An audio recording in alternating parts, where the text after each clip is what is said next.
Assalamualaikum warahmatullahi wabarakatuh. Halo semua, perkenalkan kami dari kelompok 6 kelas B, Fakultas Kesehatan Masyarakat, Universitas Halu Oleo. Kali ini kita akan menjelaskan mengenai penilaian dan pemberdayaan masyarakat. Nah, pada video kali ini, topik pembahasan kami yaitu apa yang dimaksud dengan penilaian dan pemberdayaan masyarakat?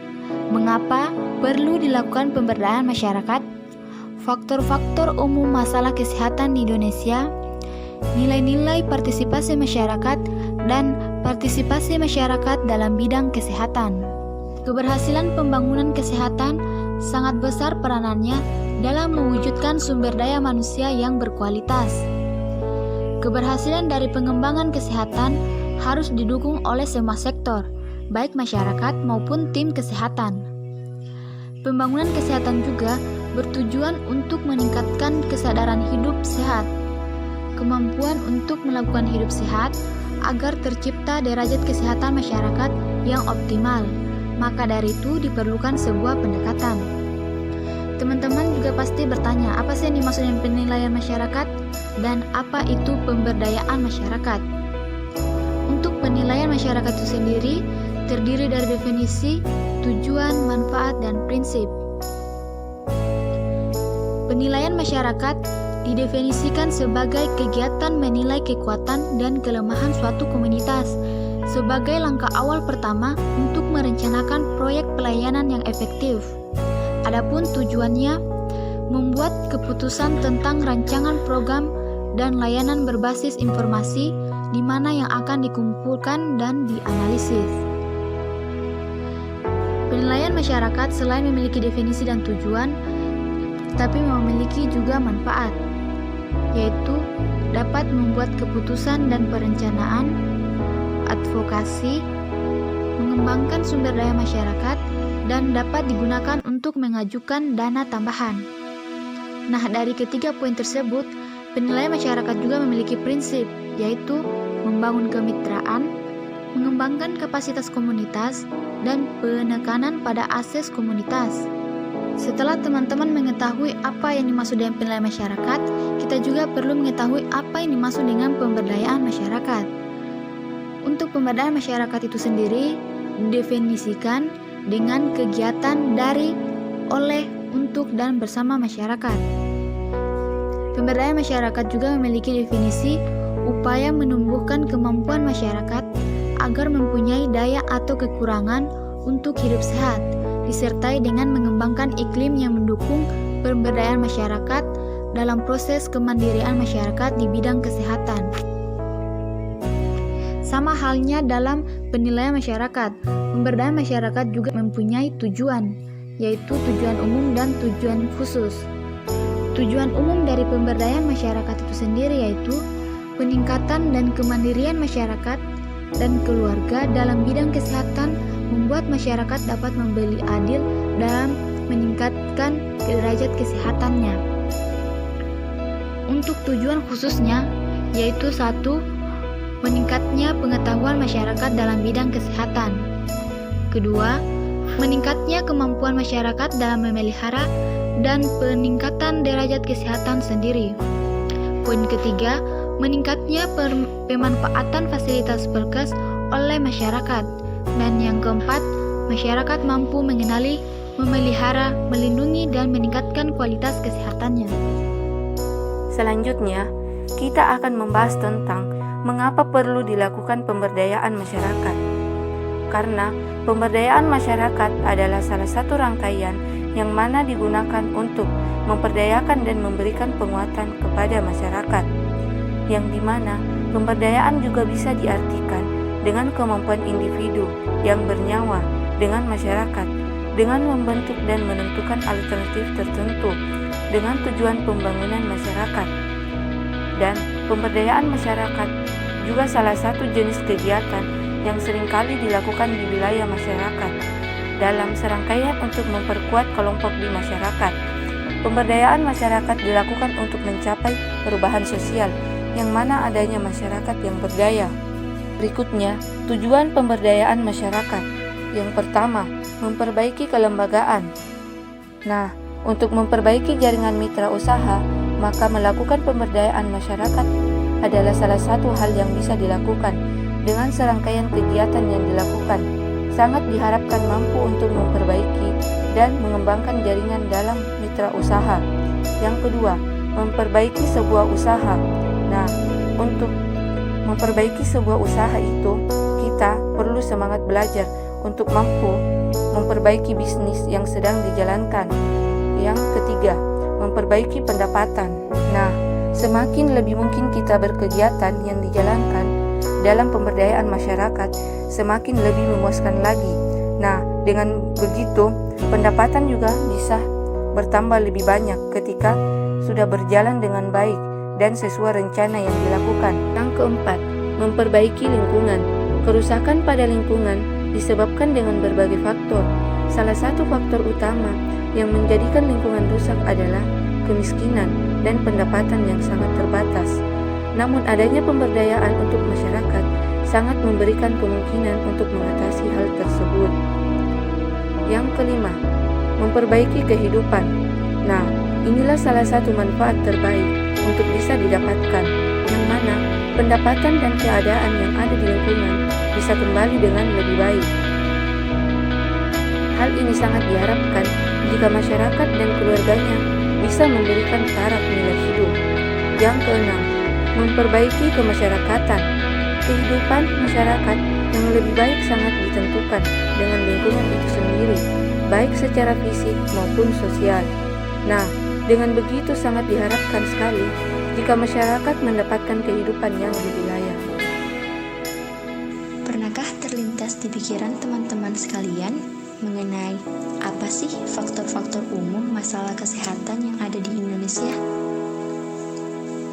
Nah, jadi faktor-faktor umum masalah kesehatan yang ada di Indonesia ialah yang pertama, terbatasnya sumber dana dan sumber daya alam yang menyebabkan pendapatan per kapita rendah. Seperti yang kita ketahui bahwa sumber dana atau modal dibutuhkan manusia untuk mengelola sumber daya alam dan meningkatkan iptek atau ilmu pengetahuan dan teknologi. Karena dengan kelancaran sumber dana dan sumber daya alam yang baik dapat meningkatkan produktivitas.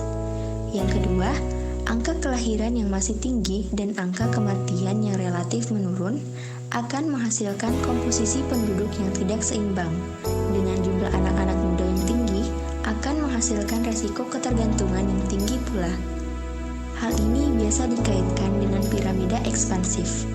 Piramida ekspansif menunjukkan bahwa jumlah penduduk usia muda lebih besar, berarti angka kelahiran tinggi dan tingkat kematian bayi relatif rendah. Yang ketiga, sistem pendidikan tenaga kesehatan yang kurang kuat akan menghasilkan tenaga kesehatan yang rendah, baik kualitas maupun kuantitas. Kualitas sumber daya manusia sangat dipengaruhi oleh kualitas pendidikan informal dan formal yang berhubungan dengan keterampilan atau keahlian kerja tenaga kesehatan. Oleh karena itu, sistem pendidikan tenaga kesehatan harus menjadi prioritas. Karena pendidikan dan kesehatan merupakan dua masalah yang berhubungan langsung dengan mutu dan kualitas sumber daya manusia suatu bangsa. Yang keempat, pola penyakit yang mudah menular, yakni TBC, diare, penyakit kulit, dan sebagainya. Menurut Pedoman Arah Kebijakan Program Kesehatan Lingkungan pada tahun 2008, menyatakan bahwa Indonesia masih memiliki penyakit menular yang berbasis lingkungan yang menonjol atau tinggi. Yang kelima, penyakit kekurangan gizi atau malnutrition dan penyakit-penyakit yang umum menyerang masyarakat. Yang keenam, perbandingan antara pertambahan penduduk dan pendapatan nasional gross national product sangat tidak seimbang.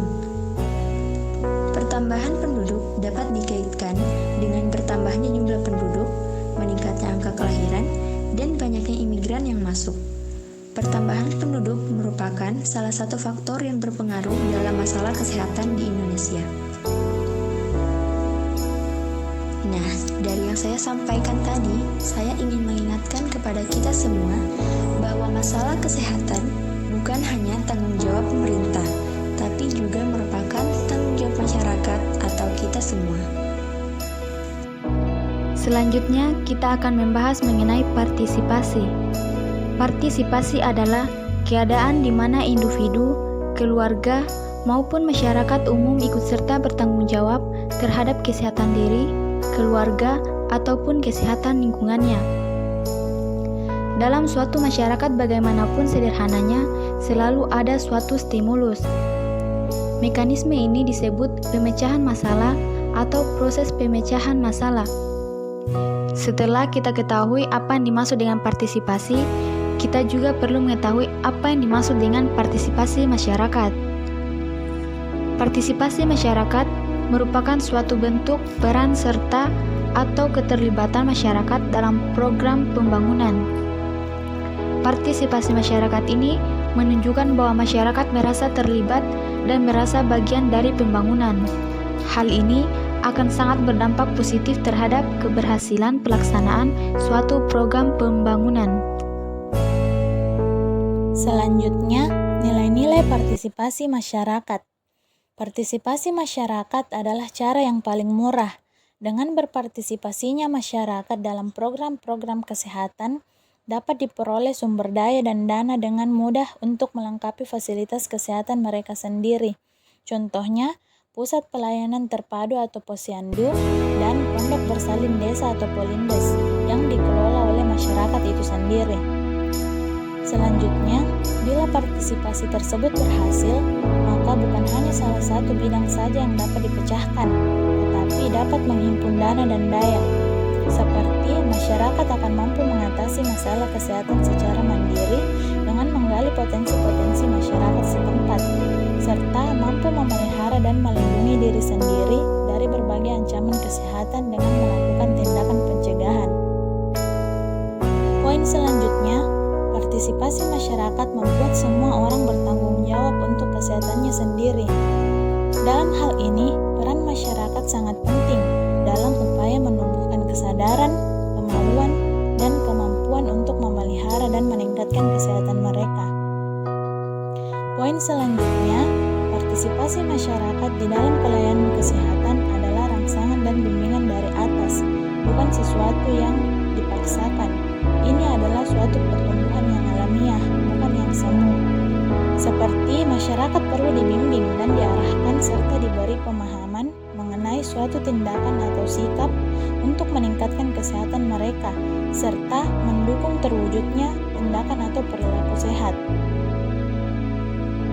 Poin selanjutnya, partisipasi masyarakat akan menjamin suatu perkembangan yang langsung, karena dasarnya adalah kebutuhan dan kesadaran masyarakat. Perkembangan langsung yang dimaksud adalah perubahan pola pikir masyarakat yang terus terfokus pada kesehatan diri sendiri, orang di sekitarnya, dan dalam ruang lingkup tempat tinggalnya. Perilaku tersebut mesti terus diterapkan, sehingga dapat menjadi kebiasaan bagi masyarakat untuk terus menjaga dan memelihara kesehatan mereka. Poin terakhir, melalui partisipasi setiap anggota masyarakat dirangsang untuk belajar berorganisasi, mengambil peran yang sesuai dengan kemampuan masing-masing. Dalam hal ini, kontribusi setiap anggota masyarakat sangat diperlukan agar bisa menumbuh kembangkan potensi yang dimiliki oleh setiap anggota masyarakat. Masyarakat juga perlu mengasah pengetahuan mereka tentang penyakit, gizi dan makanan, sanitasi, serta zat-zat berbahaya lainnya yang seringkali menjadi ancaman kesehatan bagi mereka. Setelah mengetahui manfaat dari partisipasi masyarakat, kita juga perlu mengetahui faktor-faktor menumbuhkan partisipasi masyarakat. Yang pertama, merdeka untuk berpartisipasi. Di sini berarti ada kondisi yang memungkinkan anggota masyarakat untuk berpartisipasi. Yang kedua, mampu untuk berpartisipasi, yaitu adanya kapasitas dan kompetensi anggota masyarakat sehingga mampu untuk memberikan sumbangan saran yang konstruktif untuk sebuah program. Kemudian yang ketiga, mau berpartisipasi, yaitu kemauan atau kesediaan anggota masyarakat untuk berpartisipasi dalam program tersebut. Partisipasi masyarakat dalam bidang kesehatan. Partisipasi masyarakat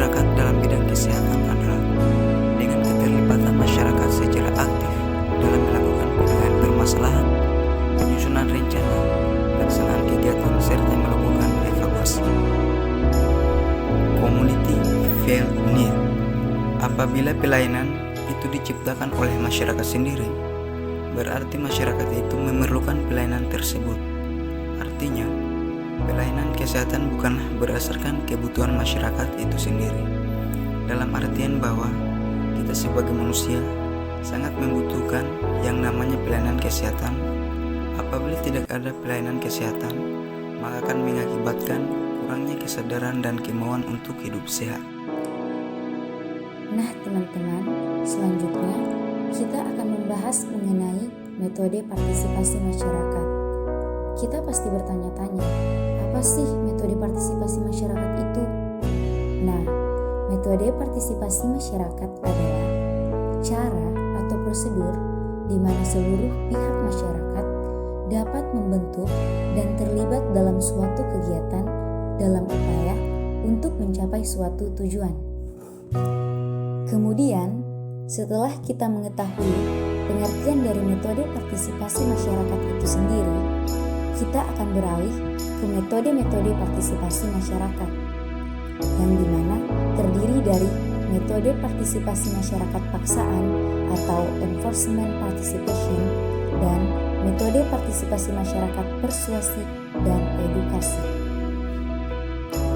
Enforcement participation adalah metode dengan memaksa masyarakat untuk berkontribusi dalam suatu program, baik melalui perundang-undangan, peraturan-peraturan, maupun dengan perintah lisan. Cara ini akan lebih cepat hasilnya dan begitu mudah, tetapi masyarakat akan takut dan merasa dipaksa. Contohnya, dapat kita lihat dalam partisipasi masyarakat dalam kepesertaan jaminan kesehatan nasional dengan paksaan undang-undang. Kemudian, metode partisipasi masyarakat persuasi dan edukasi. Partisipasi ini didasari kesadaran, tetapi begitu sukar ditumbuhkan dan akan memakan waktu yang lama. Setelah mengetahui metode partisipasi masyarakat, kita pasti bertanya-tanya, apa sih manfaat dari partisipasi masyarakat itu sendiri? Nah, manfaat dari partisipasi masyarakat sangat banyak, seperti yang pertama, masyarakat dapat mengembangkan kapasitas untuk mengatasi masalah mereka sendiri. Yang kedua, masyarakat ingin berubah dan bisa berubah. Dan yang ketiga, masyarakat dapat menyusun, menyesuaikan, dan mengendalikan perubahan besar yang terjadi di lingkungan mereka. Selanjutnya adalah model dan bentuk pemberdayaan masyarakat. Model dan bentuk pemberdayaan masyarakat. 1. Pemberdayaan pimpinan masyarakat. Bentuknya seperti sarasehan. Sarasehan merupakan pertemuan yang dilaksanakan untuk mendengarkan pendapat seseorang yang ahli dalam bidang tertentu, di mana kegiatan ini akan dilaksanakan dengan cara mengundang atau menghadirkan sekelompok undangan tertentu. 2. Pengembangan upaya kesehatan bersumber daya masyarakat. Bentuknya seperti posyandu. Menurut Departemen Kesehatan Republik Indonesia tahun 2006, definisi posyandu adalah wadah pemeliharaan kesehatan yang dilakukan dari atau oleh dan untuk masyarakat yang dibimbing oleh petugas yang berkaitan. 3. Pemberdayaan pendanaan masyarakat. Bentuknya seperti dana sehat. Maksud dana sehat adalah meningkatkan kesehatan perorangan, keluarga, dan masyarakat yang berkesinambungan melalui penyelenggaraan kesehatan, kepesertaan, dan pendanaan yang terorganisasi dengan kader dalam peningkatan partisipasi masyarakat dan peningkatan akses pelayanan. 4. Pemberdayaan sarana masyarakat. Bentuknya seperti pembangunan sumur atau jamban masyarakat. 5. Peningkatan pengetahuan masyarakat. Bentuknya seperti lomba asah terampil. Lomba asah terampil atau LAT merupakan sebuah ajang adu keterampilan baik secara teori maupun praktek, serta sebagai sebuah ajang pemersatu bagi masyarakat. Langkah-langkah kegiatan di tingkat operasional. 1. Advokasi adalah pembangunan organisasi-organisasi demokratis yang kuat untuk membuat para penguasa bertanggung jawab menyangkut peningkatan keterampilan serta pengertian rakyat tentang bagaimana kekuasaan itu bekerja. 2. SDM atau diagnosis atau upaya menemukan kelemahan. 3. Prinsip, model atau bentuk dan langkah kegiatan dalam pemberdayaan masyarakat. Prinsip pemberdayaan masyarakat yaitu peningkatan 1. Potensi masyarakat, 2. Kontribusi masyarakat, 3. Kegotong royongan, 4. Bekerja bersama masyarakat, 5. Promosi dan potensi setempat, 6. Kemitraan, dan 7. Desentralisasi atau melepaskan diri dari pusat. Model atau bentuk pemberdayaan masyarakat: 1. Pimpinan masyarakat, 2. Organisasi, 3. Pendanaan, 4. Sarana, 5. Pengetahuan, 6. Teknologi, dan 7. Pengambilan keputusan. Langkah-langkah kegiatan di tingkat operasional. 1. Advokasi adalah pembangunan organisasi-organisasi demokratis yang kuat untuk membuat para penguasa bertanggung jawab menyangkut peningkatan keterampilan serta pengertian rakyat tentang bagaimana kekuasaan itu bekerja. 2. SDM atau diagnosis atau upaya menemukan kelemahan. 3. Prescription atau pemberian keputusan. Dan 4. Indikator Development atau keberhasilan pengembangan. pemberdayaan masyarakat. Yang pertama adalah input, jumlah SDM, dana dan sarana yang berperan digunakan. Ketiga komponen ini sangat berperan penting untuk kemajuan atau keberhasilan pemberdayaan masyarakat. Komponen yang pertama adalah SDM atau sumber daya manusia. Dalam kesehatan, berperan penting untuk meningkatkan kesadaran, kemauan, dan kemampuan hidup sehat bagi setiap orang agar terwujud derajat kesehatan yang optimal. Poin kedua atau komponen yang kedua adalah dana. Dana sangat penting dalam keberhasilan pemberdayaan masyarakat karena anggaran ini bisa digunakan untuk pembelian alat-alat kesehatan, obat-obatan seperti vaksin, dan lain sebagainya. Komponen ketiga yaitu sarana.